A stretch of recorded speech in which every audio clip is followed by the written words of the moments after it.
I recently traveled to Mexico City, and I knew when I went there that I wanted to do more than just sightsee. I wanted to dive deep into the world of Frida Kahlo and Diego Rivera. What I did is I crafted a 3-day trip visiting the places that they found inspiration in their day-to-day life, such as visiting Casa Azul to visiting the Chinampas of Xochimilco, where they found inspiration. And I experienced these iconic locations in a way that really truly brought their stories to life. Let me take you through this journey that shaped them as the artists and also as people. The very first place is the neighborhood called Coyoacán. This is where Frida Kahlo lived and worked, and I actually stayed in the mansion Papillon. And this is a French, beautiful historic mansion that's about 100 years old. So it was around when Frida Kahlo was there, although she wasn't too fond of the French. As I got there, I decided to stroll through the streets of Coyoacán. Con is a very vibrant and beautiful neighborhood with tons and tons of trees. And I can understand why Frida Kahlo decided to stay there her entire life. It's such a nice, peaceful place, surrounded by lots and lots of nature, which really inspired her art. As we can see, there are tons of shops and a nice park, and I ate a lot of food there. One of the highlights when you come to Coyoacan that you must go to is Churria El Moro, and this is a beloved spot and has been selling churros and hot chocolate since 1935, and it does not disappoint. While there is no official record of Frida Kahlo ever coming here, the place has been around since 1935, and it's so close to where she lives, I can only imagine her stopping here for some churros and some hot chocolate, as it did open up during her lifetime and it became a very popular spot. As we go through the neighborhood Coyoacán, I would definitely take a stop at the Coyoacán market, where Frida herself actually may have shopped there for local goods. The bustling market is filled with flowers and foods, handicrafts, clothing. I also made a special trip to this local chocolate store within the Coyoacán market, indulging in some of Mexico's really great chocolate. I can only imagine this gave Frida inspiration to a lot of her art because she loved Mexican culture and flavors and the colors and probably frequented places like this a lot. The second place that I went to, and you definitely should not miss, even if you think it may be too touristy, is the Frida Kahlo Museum, Casa Azul. It's a reflection of her personality, her struggles, and her fierce passion. This is where Frida Kahlo spent tons and tons of her time, and walking through the vibrant blue walls, you can really feel the energy of her life. I actually cried at one point. I've never cried at any museum. I could just sense her love of life, but she was inflicted with struggles of her health throughout her entire life, which you can really feel when you're at this museum. So it has tons of her artifacts. I saw her bedroom, which actually appears in a lot of her different paintings. I saw lots of her clothing on display and how beautiful and bright it was. And these garments weren't really normal, even in the era that she lived, to be wearing in like city life. So they weren't just fashion statements, but they also served to accommodate her physical disability. She wore these to hide her disabilities with her legs. She became a fashion icon because of that. I went through her studio and I saw where she worked with her wheelchair and her easel, which was absolutely amazing. It looks like she could have just been there yesterday and it's very well preserved. Another painting that is at the Frida Kahlo Museum that I really wanted to see was the Viva la Vida painting of the watermelons. This is the last painting that she ever created.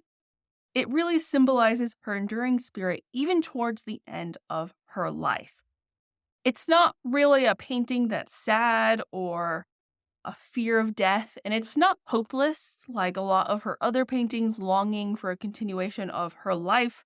It's a celebration of her life and that she was ready to move on to the next chapter. Part of me wonder that she was actually happy she was moving on to the afterlife and not be inflicted with all of her pain.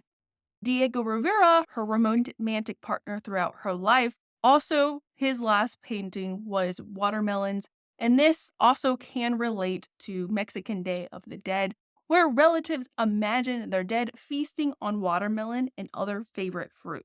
Mexicans celebrate their dead instead of mourn them. The Frida Kahlo Museum or her house is so beautiful and luxurious. It wasn't what I was expecting. I thought maybe she lived in a really small area, like a room or something like this, but this is a beautiful, large house, and I can see why she spent lots of times there, as I wouldn't really want to leave that house either. The next place that I visited to really visit Frida Kahlo and learn a little bit more about Diego Rivera, her husband, is to visit the Frida Kahlo and Diego Rivera's house studio in San Angel. This building was designed by a friend called Juan Gorman to reflect their relationship. And as you can see, there's two distinct buildings, one for Frida and then also one for Diego. And this echoes their relationship, two separate entities connected by a bridge. Frida Kahlo has a bright blue house, while Diego Rivera has a natural toned house that's a little bit more orderly and less vibrant. What struck me immediately was how different their spaces are in terms of just the building layout. When you walk into Diego Rivera's side of the house, it's filled with objects such as paper mache, figures, pottery, artwork all over the studio, and the layout is a lot different than Frida's. That was an interesting part. It was the same designer, so this was definitely done based on their preferences. Frida's side of the house feels way more minimalist. And also they moved most of her items out of this studio into the Casa Azul. So there's not much to see in Frida's side except for the bathtub. Now, this bathtub is where she actually gained inspiration, what the water gave me, and she got the deep introspection while being in this bathtub, which is really interesting to see the bathroom that inspired one of the most famous paintings. This isn't a large visit. You could probably do it in less than an hour, but there is a really good restaurant called San Angel in restaurant right across the street. I went there. It's really good. I got in without a reservation, but if you have more than one person, you may want to ask for a reservation. This is a restaurant in a former monastery. It's really cool architecture, a really beautiful patio, great service, and great food. So definitely check it out. The next place that you can't miss when you go to Mexico City, even if you don't want to do a Frida Kahlo tour or learn more about Diego Rivera, is the Xochimilco Canals, where they found inspiration. But basically, this is a UNESCO World Heritage Site with its sprawling canals and floating gardens or chinapas, which I actually went to a chinapa and saw how they did the ancient agriculture. And this place was a cherished retreat for Frida and Diego, and they often went here for tranquility and to gain inspiration and escape the chaos of the city. And it was so nice, and I couldn't believe where I went was only 15 minutes away from the city because it was so quiet. Diego and Frida Kahlo really wanted to protect these canals as they were very much interested in pre-Hispanic culture and the preservation of Xochimilco canals, which tied into their passion of saving the indigenous culture and heritage. Here is one of Diego's murals of his love of that pre-Hispanic culture and the Xochimilco canals. When I was there on the famous floating gardens or chinapas, an ancient agriculture system developed by the indigenous people of Mexico, these fertile man-made islands were used to grow flowers, fruits, vegetables in shallow lake beds. And during my visit, I had the chance to see this agriculture way up close and walk among the vibrant, colorful flowers. It's truly a visual feast, and they did actually give me food that was made from these gardens. The flowers, there was just so many of them in very different colors, and really the way that they preserve this method is absolutely fascinating. So if you do get the chance to visit it, I'll leave the Airbnb experience below that I used. I can only imagine how inspired Frida Kahlo and Diego Rivera were because of these. I can easily imagine her wandering around one of these and really just smelling the flowers, and really just being inspired in this lush and inspiration in the blooms and the lush gardens. Interesting enough, not all of the Xochimilco canals are actually preserved. And even though it is a World Heritage Site, a lot of these sides on the canals, a lot of the land has actually been turned into soccer fields, which I didn't really read anywhere, but once you get to the closer part of the entrance, there's tons and tons of soccer fields and people playing soccer, which does ruin the effect a little bit. So if you are planning a trip here, make sure to go early in the morning and preferably on a weekday, so then you don't run into all of the soccer people. The next place I went to, which not a lot of people mention, but I decided to go there because it has a Frida Kahlo and Diego Rivera really wanted to have this place built, and that is the Anahuacalli Museum. This is a place tied to both Diego Rivera and Frida Kahlo.